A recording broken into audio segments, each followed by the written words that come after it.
কেউ আমরা এই শব্দকে লাইভ বলি, কেউ লিভ বলি। কেমন? এখন কখন লিভ হবে, কখন লাইভ হবে, সেই বিষয়ে আজকে আমরা ক্লিয়ার হবো। ওকে, ফার্স্ট অফ অল আমি আপনাদেরকে এটা ক্লিয়ার করি যে এই ওয়ার্ডটা কখনো লাইভ হয়, কখনো লিভ হয়, দুটোই কারেক্ট।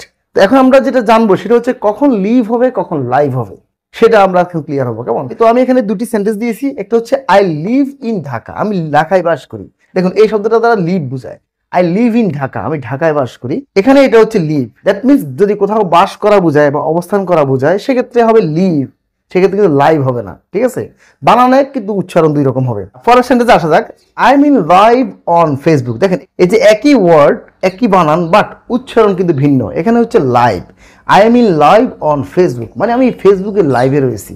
অর্থাৎ আমরা যদি কোনো কিছু সরাসরি সম্প্রচার বোঝাই সেক্ষেত্রে লিভটা হয়ে যাবে লাইভ, কিন্তু এর বানান সবকিছু একই রকম, LIVE, এটাও LIVE।